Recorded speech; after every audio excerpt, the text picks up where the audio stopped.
Crear no es otra cosa que liberar al ser. Harto.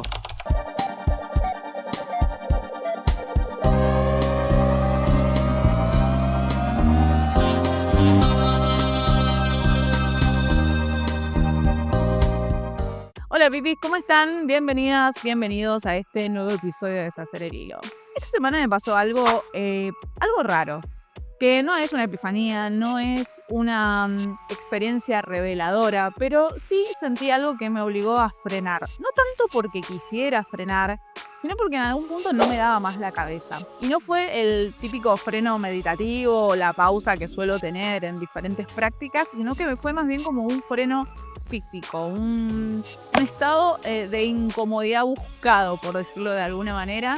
Y tenía que ver un poco con la saturación de redes, con esa sensación que por ahí conoces ya, que es estar viendo y leyendo y escuchando, y que al final te das cuenta de que nada de lo que viste o de lo que consumiste realmente te quedó adentro. Y en vez de este lingo se me ocurrió hacer algo diferente.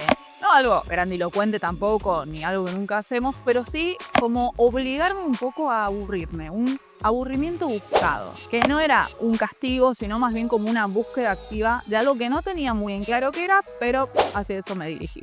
Pero de esta experiencia surgió algo interesante, porque me encontré música nueva, me reencontré con bandas que hacía mucho que no escuchaba, pinté, escribí, dibujé, hice cosas que generalmente cuando estoy atrapada en ese loop de mirar y mirar y mirar, pero sin ver, no puedo hacer, o no me animo a hacer, o no hago. Y de ahí nació este episodio.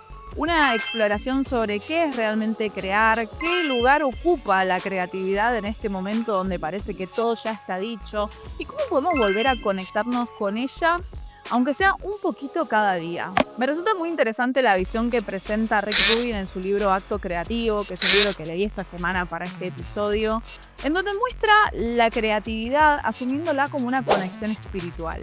Y no lo hace desde un lugar religioso, sino que lo plantea como si fuese una frecuencia sutil que nos puede atravesar una vez que somos capaces de bajar el ruido que está alrededor. Y esa parte fue como de las más inspiradoras para este episodio, por eso es que está presente. Y también me reencontré con otro libro que ahora está muy en boga, que es El Camino del Artista, de Julia Cameron. Un libro que ya había leído en otra oportunidad, pero que releí también para este episodio y que también me parece que aporta cosas que están buenas para tener en cuenta. Y algo que pude sacar en limpio de estos dos libros es que la creatividad no es una herramienta solo presente en artistas o un canal para expresarse, sino que es una forma de existir en el mundo desde un lugar más abierto, más sensible, más presente. La palabra creatividad proviene del latín creare, que significa engendrar o dar a luz. Tiene que ver con hacer existir lo que antes no estaba. Y lo que me gusta de esto es que no está vinculado solamente a una obra, sino que puede estar vinculado con una forma de hacer preguntas, con un vínculo, a una decisión. Y me parece importante pensar en que la creatividad no es algo que unas personas tienen y otras personas no. Es una capacidad profundamente humana, solo que muchas veces está adormecida o anestesiada por los mandatos de ser más productivos, por el qué van a decir o el miedo a ser el ridículo. Por lo que considero que crear es un poco desobedecer, es dejar de hacer lo que se espera para hacer lo que se necesita. No con el deseo como un capricho o una carencia, sino con el deseo como un impulso vital, como esa corriente que nos impulsa a comunicarnos o a conectarnos con la vida de otra manera. En muchas tradiciones orientales, como puede ser el hinduismo, este impulso creativo se asocia con el segundo chakra o Swadhisthana chakra, este punto energético vinculado al agua, a la creatividad, a la sensibilidad. Y me resulta interesante pensar en esta unión porque de cierta manera crear es dejarnos fluir y es permitirnos conectar con eso que nos moviliza. O sea, entrar en contacto con eso que nos moviliza desde una esencia que a veces ni siquiera somos conscientes de cómo acceder. Y según estas tradiciones, cuando este centro no tiene bloqueos y está en buen funcionamiento, la creatividad fluye. Y no fluye como una obligación o como un mandato, sino como una forma de estar conectados con la vida. Otra idea que me parece interesante tener en cuenta es la que plantea Clarissa Pinkola, esta escritora y terapeuta, donde habla de la creatividad como una fuerza indómita, una fuerza salvaje. Y sugiere que cuando dejamos de crear, una parte nuestra se marchita. Y no es que se marchita por esta obligación de ser productivos y de estar constantemente haciendo cosas, sino porque nuestra esencia se compone precisamente de símbolos, de imágenes, de juego. Gaston Bachelard sugiere algo similar en su Poética del Espacio, pero tomando la imaginación como la facultad no de armar imágenes, sino de deformarlas, transformándolas para que el mundo no sea solo lo que es, sino también lo que podría llegar a ser. En esta misma línea, Bell Hooks plantea que crear puede ser un acto de amor para uno mismo, para los demás y para lo posible. Crear como una forma de cuidado, como una forma de resistencia ante la apatía, ante el cinismo y ante el ruido. Y una herramienta que empecé a usar esta semana y que me gustó mucho precisamente porque me ayuda a ordenarme como todo ese flujo de creatividad y de ideas. No me están pagando por decir esto, pero lo voy a decir igual porque está muy buena la herramienta y es Obsidian. Y me gustó porque me parece una forma diferente de pensar. Es como tener un jardín mental que uno puede ir de a poquito construyendo con sus ideas, con sus notas, con tus conexiones, ¿no? Es como que vas tomando diferentes notas, imágenes, libros y demás, y puedes ir haciendo conexiones entre ellas. Y me parece una forma muy interesante de no perder todo eso que a veces nos interesa y que en el scroll continuo es como, bueno, lo guardo para ver después, pero ese después nunca llega. Sin embargo, de esta forma vos podés ir como plasmando las cosas que te van interesando y me resultó realmente muy innovadora e interesante. Y hablando de jardines, hay algo que me viene llamando bastante la atención en los últimos tiempos y es este concepto de los jardines digitales, que son plataformas donde la gente va plantando sus ideas y como, bueno, son diferentes, Obsidian es uno de esos, pero tenemos como varias plataformas que permiten eso, ¿no? No estar tan enfocados en los likes, en los seguidores, en los algoritmos. Y es solo un deseo de compartir, de entretejer y de dejar algo vivo. Leí una nota muy interesante sobre esto, la utopía rodeada de basura, que después la voy a dejar en la descripción para que puedan verla junto a otras referencias, donde habla de esto de una manera bellísima, de cómo en medio del ruido hay quienes están creando esos espacios que son otras formas de habitar Internet. No desde la lógica del rendimiento, sino del vínculo. Jardines digitales, diarios abiertos, textos compartidos sin buscar aprobación. Algo muy similar a lo que nos sugería al comienzo de Blogspot, ¿no? Pero por ahí con otras vueltitas de tuerca que lo hacen bastante interesantes. Una especie de resistencia sutil pero poderosa y también una invitación a pensar qué tipos de espacio queremos habitar cuando pensamos en lo digital. Estos jardines digitales no son redes sociales en un sentido clásico, sino que son espacios más bien vivos, lentos, caóticos, personales. Y creo que lo hermoso de eso radica en que no hay que tener una perfección. De hecho, cuanto más imperfectos, más humanos se sienten. Cuando empecé a pensar en este episodio, me llegaron dos libros. Uno que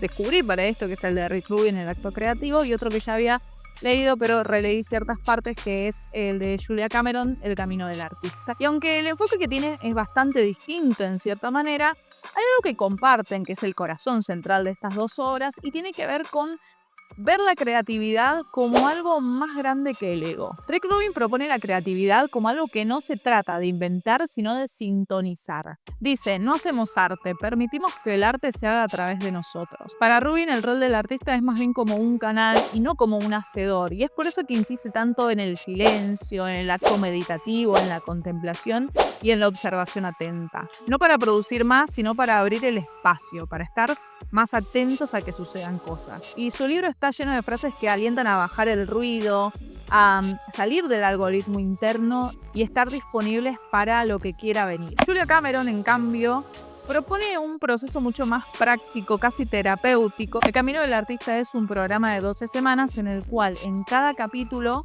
te propone desbloquear creencias, miedos, ideas sobre la creatividad y el arte. Y lo hermoso es que está pensado para personas que sienten que ya no son creativos o, peor aún, que nunca en su vida fueron creativos. Sus dos herramientas principales tienen que ver con las páginas matutinas, que es sencillamente al principio del día, ni bien te levantás, tomarte un rato para hacer, creo son 3 páginas a mano alzada, donde vas a dejar fluir todas tus ideas, tus pensamientos, y no tiene que ser perfecto, es lo que te pasa por la cabeza, anotarlo. Y la otra propuesta fundamental de este libro es la cita con el artista, que tiene que ver con pasar momentos, salidas semanales a solas con vos misma, con vos mismo, haciendo cosas que te nutran, cosas que te diviertan, cosas que te conecten con ese niño interno más lúdico.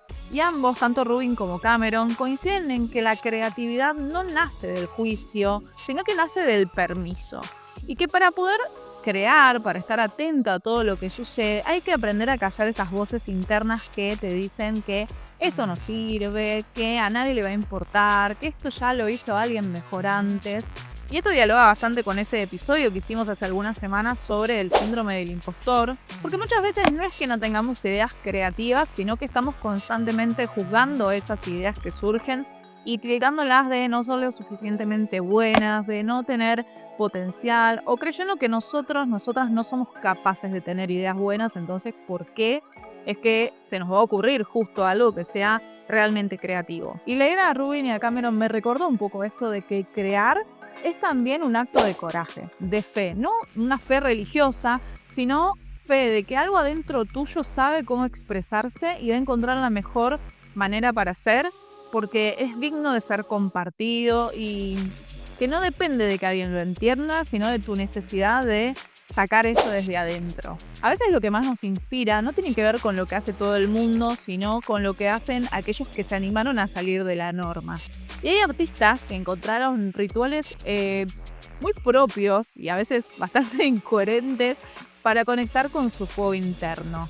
Y hablábamos de Rick Rubin y precisamente él tiene una práctica de meditación trascendental 2 veces al día, donde intenta esto que decíamos, bajar el ruido externo y estar conectado con lo que quiera manifestarse a través de él, precisamente viéndose a sí mismo y a los seres humanos como una antena a través de la cual pasa la creatividad y no como un hacedor. Marina Abramovich, por ejemplo, preparaba sus performances con días de completo silencio y ayuno, porque eso le ayudaba a estar más conectada con esa parte visceral. Y al otro extremo tenemos a Andy Warhol, que registraba absolutamente todo lo que había a su alrededor. Si tenía el ticketcito del subte, lo guardaba para después poder hacer arte con eso. David Lynch, por ejemplo, empezó a filmar sus ideas más oscuras después de un largo periodo de insomnio. Y después hay personas como Björk que se recluyen completamente de internet, se van a una cabaña sola en el medio de un bosque irlandés y a partir de eso componen sin ningún tipo de estímulo, y eso la verdad que me parece hermoso. La mayoría de estos rituales probablemente no sean imitables y creo que tampoco es la idea tener que imitarlos, sino que cada uno puede encontrar su propio puente para ser puerta de la creatividad. Como nuestra manía saludable, ese detalle extraño que te ayuda a bajar a tierra todo eso que todavía no tiene forma. Creo que sin duda hay una parte de crear que es incómoda, porque al crear uno se expone y porque no sabemos si lo que hacemos va a gustar o no sabemos ni siquiera si lo que hacemos tiene realmente un sentido. Crear también es arriesgar a no encajar, a no ser entendida, a no ser entendido, a que lo que hagas no le guste o no le interese a nadie, pero hacerlo igual porque lo necesitas, porque si no lo haces, algo adentro tuyo se seca, se estanca. Y eso para mí tiene un valor inmenso, no porque sea algo épico en sí, sino porque es algo real, porque generalmente las personas que uno más admira, o por lo menos a mí me pasa, siento que se jugaron por su rareza, que se animaron a ir más allá de lo que se esperaba. Creo que no todo lo que creamos tiene que tener una finalidad, un objetivo o un impacto. A veces siento que se trata solamente de jugar, de probar, de intentar cosas diferentes. Sacar una foto, pero no para que alguien la vea. Escribir sabiendo que es algo que uno después va a borrar. Siento como que hay algo muy valioso en eso porque es como la vida en sí misma expresándose sin tener una finalidad específica. Este episodio está lejos de buscar enseñarte cómo ser creativo, cómo ser creativa, sino instarte más a recordar que no necesitas la aprobación de nadie para poder crear, porque es algo que ya habita en vos. Ya eras creativo cuando eras niño, cuando eras niña, y podés serlo siempre. Quizá no para mostrarlo, sino para volver a habitarte. Y si algo de esto te resonó, voy a dejar en la descripción todas las referencias, tanto de los libros como las notas, y plataformas también que mencioné y una playlist muy buena que creé esta semana conectándome un poco más con esa parte creativa. Como siempre les invito a dejar en comentarios qué es lo que les pasa a ustedes con la creatividad, cómo se sienten, si sienten que fluye comúnmente o a veces sienten que están más bien estancados, están un poco saturados de toda la información que recibe y eso les cuesta a la hora de conectarse con su propia creatividad. Como siempre también les invito a seguir este canal para no perderse los próximos episodios, activar la campanita y compartirlo con cualquier persona que crean que puede llegar a estar interesada en esta información. Les mando un beso y nos escuchamos la próxima semana.